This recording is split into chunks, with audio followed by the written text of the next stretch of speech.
Com a avaliação de 149 unidades escolares, monitoramento da educação infantil pública, possibilidades e conteúdos é o nome do artigo recém-publicado pelas pesquisadoras da Fundação Carlos Chagas, Eliana Bering e Beatriz de Oliveira Abuchain, nossas convidadas de hoje aqui no programa Educação Brasileira. Muito obrigada pela presença das duas. Eu gostaria de começar falando com você, Eliana, que também a Eliana, que é pesquisadora da Fundação Carlos Chagas e também professora da Universidade Federal do Rio de Janeiro, da Faculdade de Educação. Eliana, desde a Constituição de 88 e depois também com a LDB de 96, a valorização da educação infantil e da primeira infância, a gente pode dizer que tem tido um destaque. A educação infantil tem sido olhada, esse primeiro momento, essa fase da educação tem sido olhada de uma outra maneira.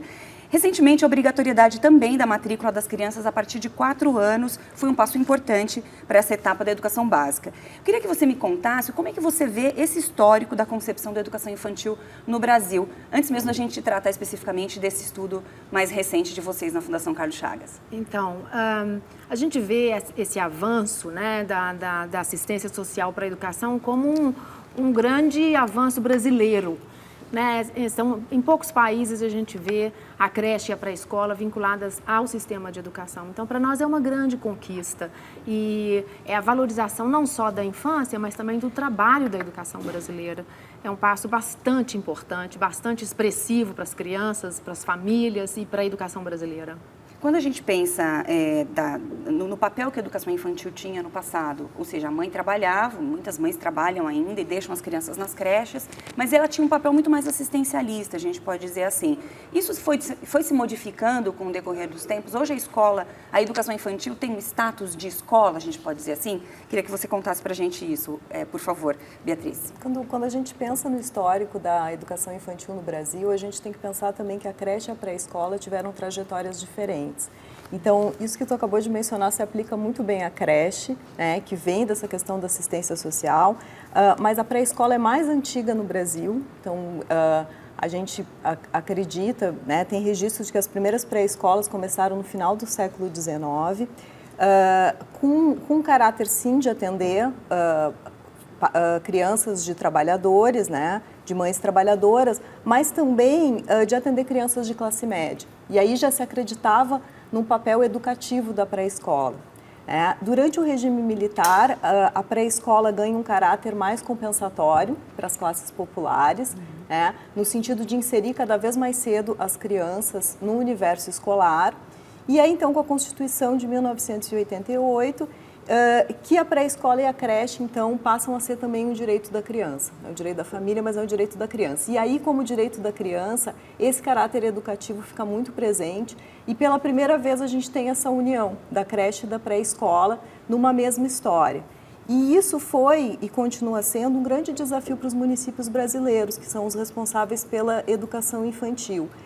Porque de uma hora para outra, então, eles têm que incluir essa população de crianças no sistema, nas redes deles de ensino.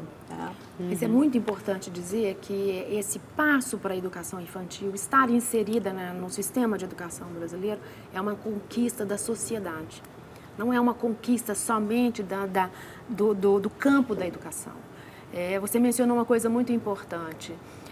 A creche tem uma trajetória de assistencialismo e uma trajetória de ajudar as mães trabalhadoras, de inserir essa mãe trabalhadora no mercado. Mas não é só isso, né? O movimento das mulheres, o movimento dos negros tiveram um grande impacto na caracterização desse serviço atual. Não é? Nós queremos que as crianças sejam atendidas, queremos que as mulheres possam decidir trabalhar ou não, ter uma atividade ou não, mas com um atendimento que seja de qualidade, que seja educativo, que não seja só daquela assistência em que a criança não é vista como protagonista da sua vida. Então, esse é um passo muito importante para o Brasil enquanto sociedade. É um projeto da sociedade, não é um projeto somente da educação. Isso, assim, a gente fica muito orgulhosos de que o Brasil esteja nessa situação, apesar de todas as dificuldades e desafios que a gente enfrenta ao lidar com a criança pequena, de 0 a 3, que é um desafio muito grande, mas também com a universalização da pré-escola agora, que é também um grande desafio. É exatamente sobre esse tema que eu gostaria de ouvi-las, né? O Plano Nacional de Educação fala a respeito disso, trata na primeira meta já de educação infantil e fala dessa universalização até 2016 Isso. na pré-escola para crianças de 4 a 5 anos de idade e ampliar a oferta de educação infantil em creches de forma a atender no mínimo 50% das crianças até 3 anos, isso até o final da vigência desse Plano Nacional de Educação. Na avaliação de vocês, como que essa meta pode ser colocada em prática? Vocês acreditam que é algo possível de acontecer, que é uma meta possível de ser alcançada? Como fazer isso se tornar uma realidade? Eu gostaria de trazer alguns dados que eu acho que vão ajudar a gente a pensar um pouco nisso, né? A organização Todos pela Educação faz um acompanhamento dessas metas, né, do Plano Nacional de Educação. E eles lançaram alguns dados de uma pesquisa de 2012, mostrando que apenas 23% da população de 0 a 3 anos está na creche atualmente. Então, se a gente fala, né, em 50% da população, é mais que dobrar esse valor. Em relação à pré-escola, a gente tem um atendimento maior, que é em torno de 80%. Mesmo assim, repito de novo, é um grande desafio para os municípios, uma vez que se entende que não é simplesmente construir uma escola e colocar a criança lá. Precisa de toda uma infraestrutura, não só física, de mobiliário, de materiais, mas também de recursos humanos, de professores bem formados para atender essas crianças. Alguns estudos que eu tenho visto sobre financiamento da educação infantil estão colocando essa meta como uma meta impossível de se realizar, principalmente no caso da creche. Até porque sobrecarrega, não é só o aumento das vagas, né, na creche, mas também na pré-escola. E uma outra coisa que eu queria colocar em relação a isso, que é uma coisa que nos preocupa na área, muitos estudos têm mostrado que as crianças que estão fora da educação infantil são as crianças mais pobres da população, são as crianças que moram em áreas rurais e são as crianças negras. Quer dizer, a gente está tendo uma expansão da educação infantil, mas ela infelizmente ainda está acontecendo de maneira desigual. Isso é um fator importante, isso que a Beatriz acabou de colocar. O Brasil é um país ainda de extrema desigualdade. Então, esses números, né, que a gente pega assim, em termos nacionais, ele retrata até um certo ponto a realidade brasileira, porque há municípios que poderão, sim, atingir a meta de 50% de creche e outros municípios que não será possível, né? Os municípios menores, os municípios que têm desafios muito grandes, como São Paulo, Rio de Janeiro, Belo Horizonte, cidades desse calibre, torna-se um pouco mais difícil por uma série de questões. Expandir para onde? Né? Aonde essas demandas residem? Como que a gente atende a demanda na localização adequada e pertinente e que realmente necessita? Então, assim, nós temos que lidar com essa meta com muita ponderação para que a gente compreenda, né, a situação em que os municípios estão e qual é a possibilidade desses municípios. Agora, no meu ponto de vista, eu acho que essas metas, mesmo que a gente já saiba de antemão que são metas bastante ambiciosas, eu acho que é uma maneira de nos empurrar, de nos pressionar para continuar discutindo expansão e continuar discutindo qualidade, que são dois pontos muito importantes para nós em se tratando de educação, não é? Nós queremos as crianças nas escolas. Mas eu também queria lembrar que de 0 a 3 é um direito da criança, é uma opção da família. Então, essa meta pode ser real para alguns municípios, nem tão real para outros municípios, porque a família pode decidir, não é? Ainda ter as crianças em casa, por exemplo. A faixa etária entre 0 e 1 ano, 1 ano e meio, a gente vê que há pouco atendimento no Brasil, ainda muito irrisório. Tem uma diferença muito grande do atendimento de 2 anos em diante e 2 anos para baixo, que a gente ainda, de alguma maneira, suspeita que a causa disso, né? Assim, é mais caro a gente fazer esse atendimento de 0 a 2, mas também a gente pode pensar que as famílias podem optar por ficar com seus filhos até 2 anos. A gente não sabe claramente, é necessário que a gente faça alguns estudos sobre demanda, não é? Mas a gente sabe que quanto mais a gente avança, maior a demanda. A gente tem visto um crescimento de demanda bastante expressivo, né? O município de São Paulo é um bom exemplo disso. Nós temos uma lista de espera aqui no município de São Paulo que é muito expressiva. Não para de crescer, né? 150 mil crianças 150 esperando mil crianças. vaga para creche no município de Então, São assim, Paulo. exatamente. Então, é um desafio imenso, né? A gente precisa conhecer melhor a demanda, a gente precisa conhecer melhor as condições, né, do país. A gente sabe que Norte e Nordeste tem problemas muito específicos e diferentes de Sul e Sudeste, Centro-Oeste. Então, a gente tem que olhar para essas metas com um certo cuidado, mas com um alerta de que nós temos que avançar.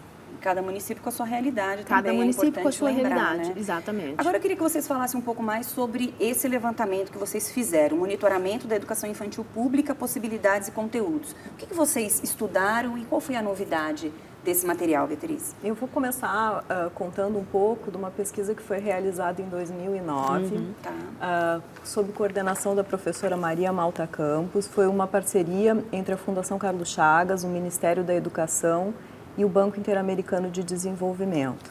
Então, à época, um dos objetivos da pesquisa era a avaliação da qualidade da educação infantil em 6 capitais brasileiras. Nós fizemos essa pesquisa utilizando 2 escalas de avaliação norte-americanas, né? Environment Rating Scales, né? Escalas de avaliação de ambiente, uma que chama ITERS, outra que chama ECARS. Nós fizemos a tradução do instrumento, eu e a Eliana, e o instrumento está com previsão de publicação para o ano que vem. Né? Quando nós fizemos esse estudo, a gente constatou várias coisas que a gente mencionou agora aqui ao longo da entrevista, né? Uma diversidade muito grande nos atendimentos desses 6 municípios, dessas 6 capitais, tanto no que diz respeito às políticas dos municípios serem muito diferentes, mas também em relação à qualidade. O que nos parece, inclusive, uma coisa boa, porque a gente vê alguns municípios conseguindo ter uma qualidade melhor, uma qualidade de excelência, e outros com mais dificuldades. E dentro de uma mesma rede a gente também vê essas diferenças, né?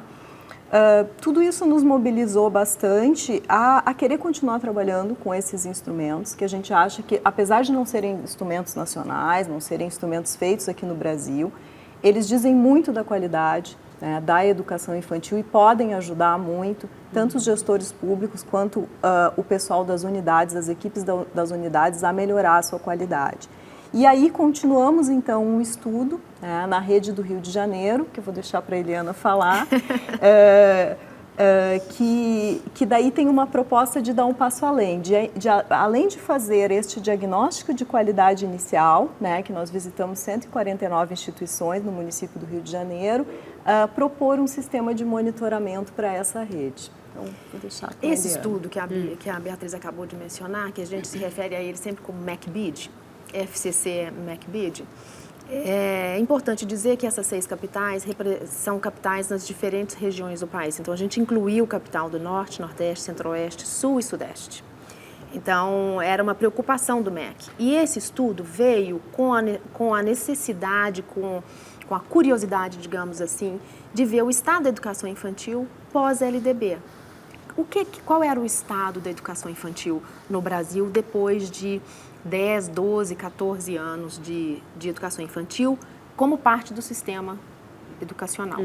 Então, foi um estudo bastante iluminador, eu diria, né? Não só do ponto de vista do uso de instrumentos que avaliam os contextos, que já é uma grande novidade no Brasil, a gente fazer uma avaliação que não está focada na criança, mas fazer uma avaliação naquelas condições ofertadas. Como é feita essa avaliação? Então, esses instrumentos, eles são bastante laborosos, na verdade, mas são instrumentos muito interessantes porque você entra em sala, nós passamos geralmente uma manhã inteira em cada sala, observando a rotina, as interações, as atividades, as participações das crianças e também o entorno da sala, né? Como que as coisas acontecem para chegar até a sala.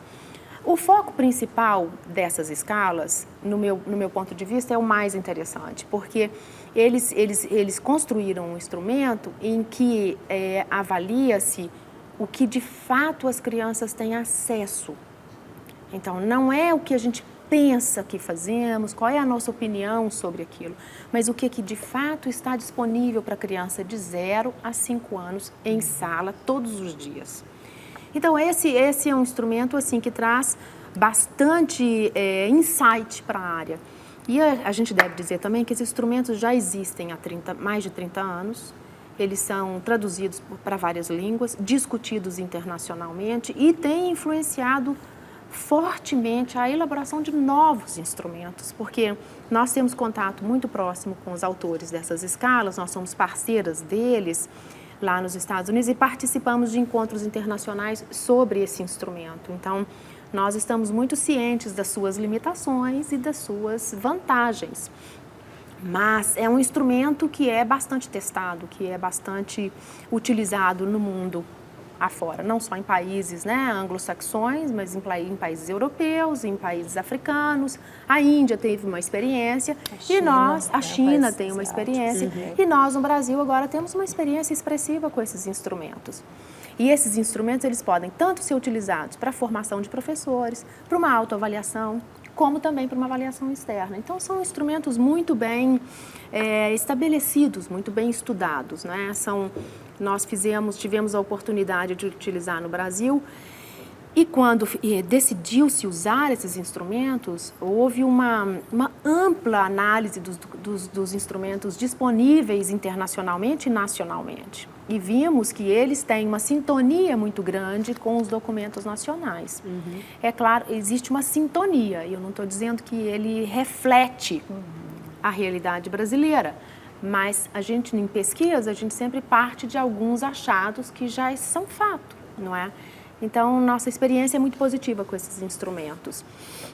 Mas, em se tratando, né, dessa evolução do estudo MacBid para o estudo no Rio de Janeiro, houve uma demanda do próprio município em que a gente estudasse um pouquinho mais profundamente a realidade do município do Rio de Janeiro. Então, nós fomos em 149 unidades, fizemos essa avaliação com a ITAS e a ECAS, com a participação de pessoas da própria rede, que fizeram a formação conosco, e nós tivemos a oportunidade única de correr toda a rede do Rio de Janeiro, que é imensa, não é?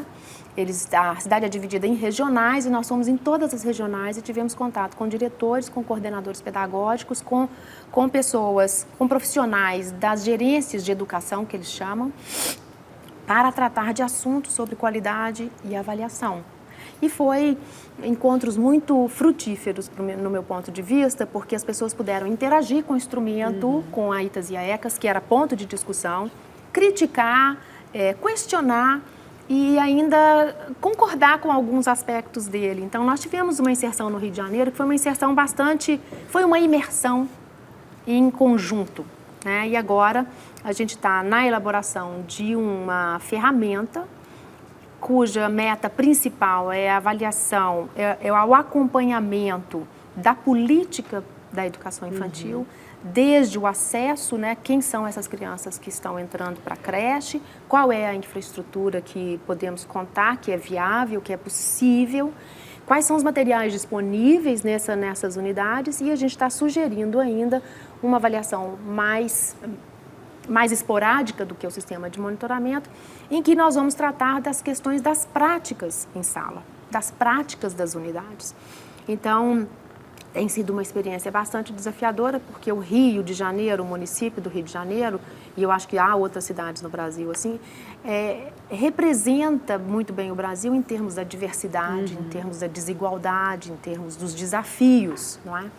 Nós estamos na reta final dessa elaboração do sistema de monitoramento, ainda com o apoio do Banco Interamericano de Desenvolvimento, trabalhando proximamente a equipe de educação infantil da Secretaria Municipal. Então, e temos visto que a gente acredita muito nesse tipo de trabalho de monitoramento que está em constante diálogo com a rede, não é?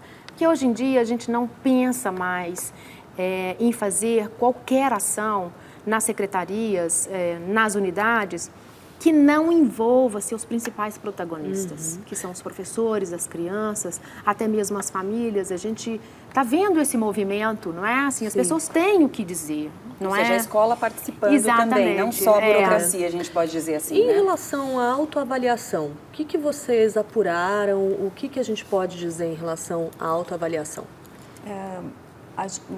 O MEC lançou, em 2009, um documento que chama Indicadores de Qualidade na Educação Infantil, que é uma proposta de autoavaliação da educação infantil, né, gestada pela unidade, incluindo a participação de todos os atores da unidade, então a equipe pedagógica,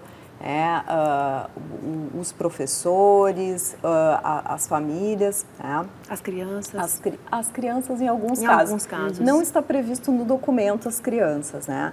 E a gente vê que alguns municípios estão adotando esse sistema, estão estimulando as escolas a fazerem a autoavaliação. Em que municípios isso é mais presente? São Paulo, está sendo feita uma grande ação esse ano de estímulo ao uso, não é obrigatório, mas de estímulo às unidades para usarem esse instrumento de autoavaliação. O instrumento é um instrumento bastante geral, né? Os critérios são absolutamente adequados, tudo, mas ele é um instrumento geral, ele inclui 7 dimensões de qualidade, né? A gente pensa, né, que esse tipo de iniciativa para a escola é fantástica, porque é um momento de parada e de reflexão a partir da prática. Pensamos também que uma avaliação externa, quer dizer, feita por um profissional que pode ser da rede até, mas que não trabalha nessa escola, também tem uma validade muito grande, porque às vezes no processo de autoavaliação a gente não consegue enxergar algumas coisas que uma pessoa que são naturalizadas na escola, né? Não por má intenção, não por descaso, mas a gente realmente não consegue enxergar. Então a gente pensa que uma avaliação externa pode lançar luz sobre outros aspectos também, né? E acreditamos nesse trabalho integrado da avaliação externa e da autoavaliação. Eu acho que é importante mencionar em relação à avaliação externa, que é esse tipo de avaliação que a gente tem desenvolvido com esses instrumentos, que a gente não acredita numa avaliação como uma coisa acusatória ou como uma possibilidade de fazer uma classificação, um ranking entre as escolas. A gente acredita numa avaliação externa que possa servir de base para a formação dos profissionais que estão na rede, em todos os níveis, quer dizer, não só os professores, não só os diretores das escolas, mas também as pessoas que administram as redes, né, que estão nas secretarias municipais de educação. Essa esfera da avaliação como um processo formativo, quer dizer, o que acontece depois da avaliação, como que essa devolução é feita, como que essas conversas, né, são gestadas depois, nos parece fundamental. E a gente percebe, tanto no estudo do MEC-BID, quanto nesse estudo do Rio de Janeiro, que esse tipo de avaliação pode influenciar uma tomada de decisão pelo gestor público mais acertada. Então, para dar um exemplo, assim, bom, eu sei que as minhas escolas, por esse diagnóstico, não têm livros em sala. Bom, se eu for fazer uma compra, eu posso acertadamente pensar em comprar livros. Parece uma coisa óbvia, mas quando tu tem mais de 1.000 escolas, né, oferecendo vagas em educação infantil, como é o caso do Rio de Janeiro, é difícil o gestor ter esses dados tão claramente na cabeça se ele não fizer uma avaliação realmente, uma avaliação externa, né, mesmo que seja amostral, que não seja de toda a rede, mas que indique tendências do que falta, de onde que eu tenho que investir, quais os temas que eu tenho que gerar ações de formação, quais temas que devem ser trabalhados nas ações de formação. Então, esse tipo de avaliação pode dar subsídios para essas ações políticas. É importante também, desculpa, Cássia, só que esse resultado chegue em tempo às escolas, né? Que essa avaliação seja feita e que esse resultado não chegue dali um ano e meio. A gente está propondo... Porque aí você já não consegue mais ver a realidade como ela realmente é. A gente está propondo... perguntar sobre essa periodicidade, né? Então, a gente está propondo um sistema de monitoramento no Rio de Janeiro que teria a capacidade de informar o professor, informar o diretor e os outros gestores, como a Beatriz colocou muito bem. Como que faremos isso, né? A gente está pensando num tipo de relatório que vá ser direcionado para cada um desses atores. Então, que não seja um índice sintético, um indicador sintético que fala assim, aquela escola ali é 5 numa escala de 0 a 10.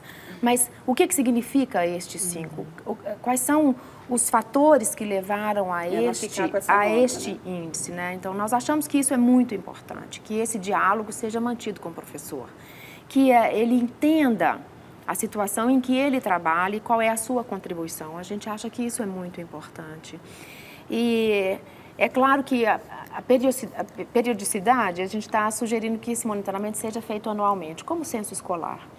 E dentro da proposta, tem uma proposta de avaliação externa que, dependendo da capacidade da secretaria, é possível ou não, que seja bienal, para que complemente esses dados do monitoramento. Então, nós queremos informar os gestores municipais a nível de secretaria, queremos informar os gestores a nível de regionais e queremos informar os gestores das unidades, os professores das unidades e também toda a comunidade que estiver interessada em saber como que as coisas acontecem no município para as crianças de 0 a 5 anos.